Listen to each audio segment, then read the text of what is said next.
Warren Buffett walked into the grand lobby of a luxury hotel, his worn leather briefcase swinging gently by his side.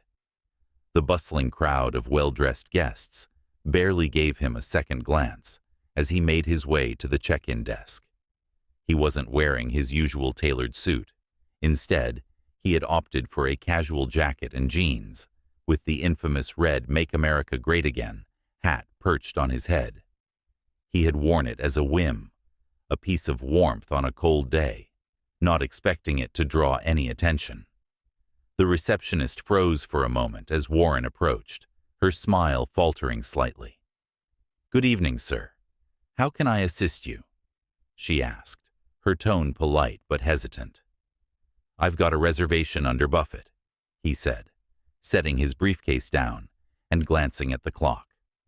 He was exhausted from a long day of meetings and looked forward to some quiet time in his suite. The receptionist hesitated, her eyes flickering to the hat before scanning her screen. Before she could say anything, a man in a sharp black suit appeared from behind the desk. His name tag read, "Paul, Manager." He stepped forward, his expression tight. "Mr. Buffett, may I have a word with you?" Warren raised an eyebrow, surprised by the interruption, but nodded. "Of course." Paul gestured to a quieter corner of the lobby, his tone growing firmer. "Sir, we've had several guests express concerns about your choice of attire.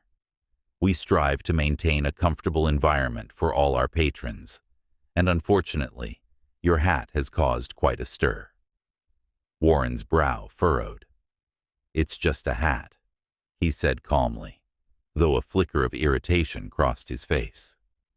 "I'm here for a reservation, not to make a statement." Paul's smile was thin, forced. "I understand, sir, but we must consider the comfort of all our guests. I'm afraid I'll have to ask you to remove the hat or leave the premises." Warren's eyes narrowed slightly. "You're kicking me out of a hotel I've booked because of a hat?" Paul didn't flinch. "I'm sorry, Mr. Buffett, but this is non-negotiable." The room seemed to grow quieter, as if the tension in their exchange had drawn the attention of others. Warren sighed, shaking his head. "If that's how you run your establishment, I'll leave," he said simply.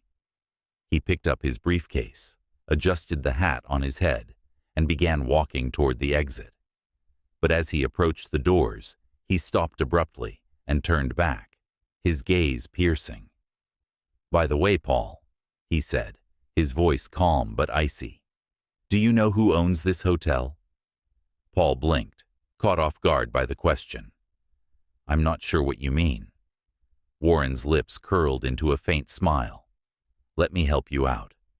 "I do." Paul froze, his confident demeanor cracking for the first time. "Excuse me?"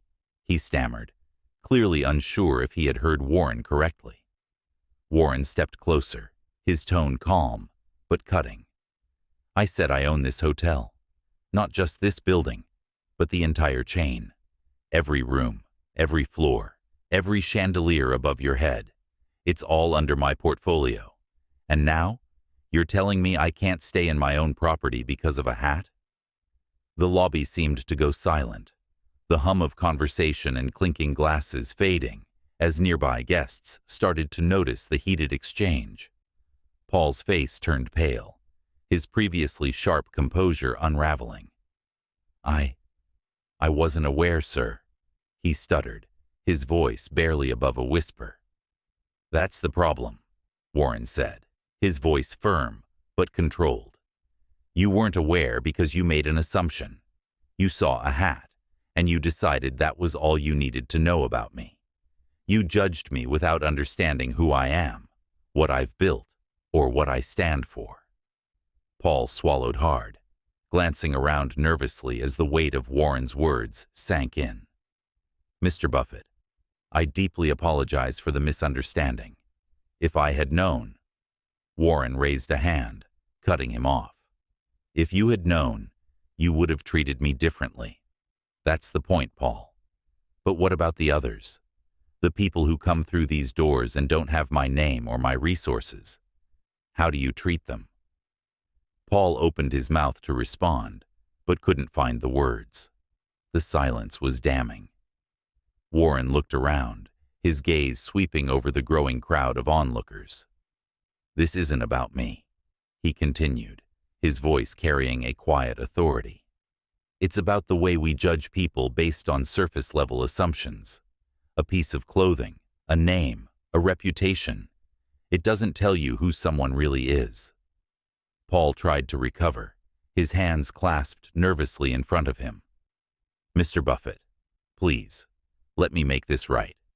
We'll upgrade your room, offer you the finest service. Anything you need." Warren stared at him for a long moment, before shaking his head. "You don't fix a mistake by throwing luxuries at it. You fix it by changing the way you think, the way you treat people. Until you understand that, no upgrade in the world will matter." With that, Warren adjusted his hat, picked up his briefcase, and turned toward the exit once more. The crowd parted silently, their faces a mix of awe and embarrassment, as he walked out of the hotel. As Warren stepped out into the cool evening air, he took a deep breath, letting the tension of the moment begin to dissipate. He wasn't angry. Not really. He had faced far bigger challenges in his life. But the experience left a bitter taste in his mouth, a reminder of how easily people judged others based on appearances and assumptions. The doorman, who had watched the entire exchange from a distance, quickly stepped forward, his face a mixture of worry and embarrassment. "Mr. Buffett, I'm so sorry about what happened in there," he said quietly, his voice almost pleading. "If I'd known—" Warren raised a hand, stopping him mid-sentence. "You don't need to apologize," he said calmly. "It wasn't your decision." The doorman hesitated, then nodded, stepping back respectfully. Warren looked up at the hotel one last time, its glowing windows and grand architecture, a stark contrast to the smallness of the mindset he had just encountered inside. For a moment, he thought about walking away, letting the lesson speak for itself. But something inside him stirred, a quiet, steady resolve that had guided him through decades of business and life. He pulled out his phone and made a call. The voice on the other end answered almost immediately. "Yes, Mr. Buffett.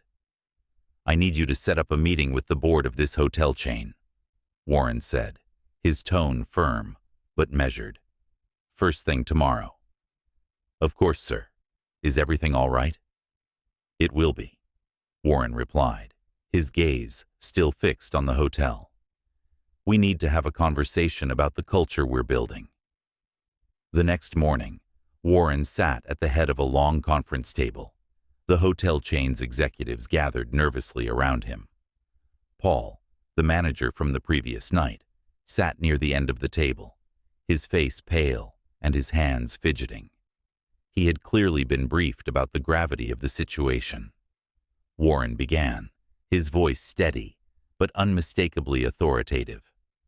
"I've spent my life building businesses that stand for more than just profits.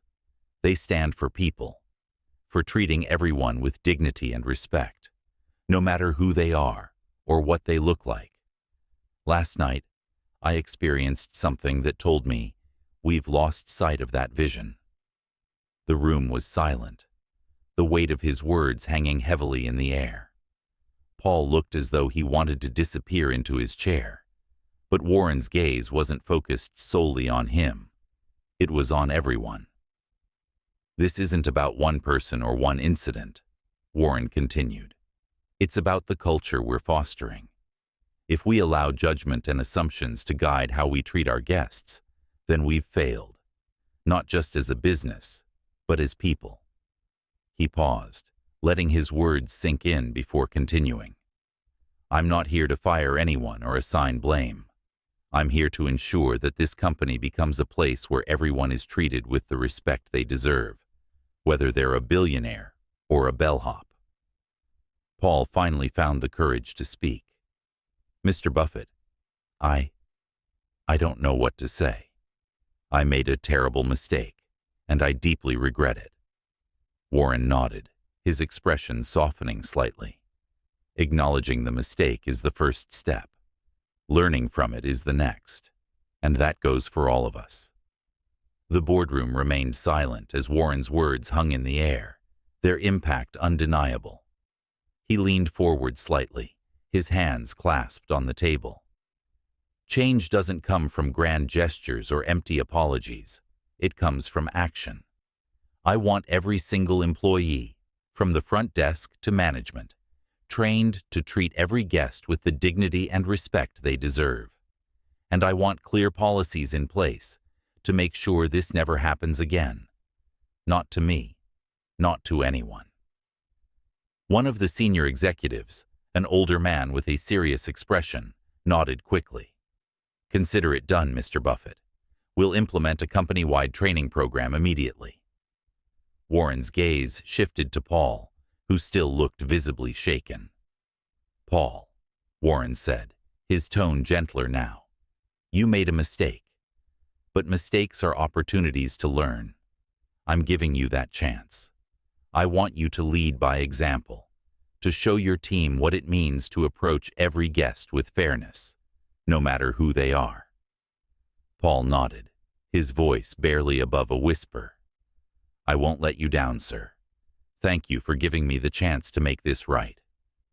Satisfied, Warren stood up, signaling the meeting was over. The executives rose as well, murmuring among themselves about the swift changes that were about to be implemented.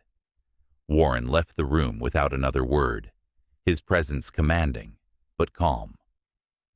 Later that evening, Warren sat in a quiet corner of another hotel, one he didn't own, nursing a cup of coffee and reflecting on the day.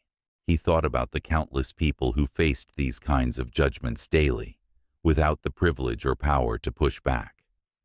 The world was quick to judge, quicker to dismiss, and painfully slow to change. His phone buzzed, pulling him from his thoughts. It was a news alert. The headlines were already ablaze with the story. Warren Buffett kicked out of his own hotel for wearing MAGA hat. Here's what happened next. He clicked on the article, skimming through the details. The focus wasn't just on the incident, it was on his response. The piece praised his ability to turn a personal slight into a larger message about fairness and respect. Social media was alight with debates, but amidst the noise, there was a growing appreciation for the lesson Warren had imparted. Elon Musk, always one to stir the pot, had chimed in on Twitter. Warren Buffett proves yet again why he's the oracle, turning assumptions into life lessons. Classic move. Respect. Warren chuckled softly, shaking his head. Trust Elon to put it so bluntly. He set his phone down and looked out the window at the bustling city. The day had been draining, but it left him with a renewed sense of purpose. This wasn't just about his hotels or his reputation.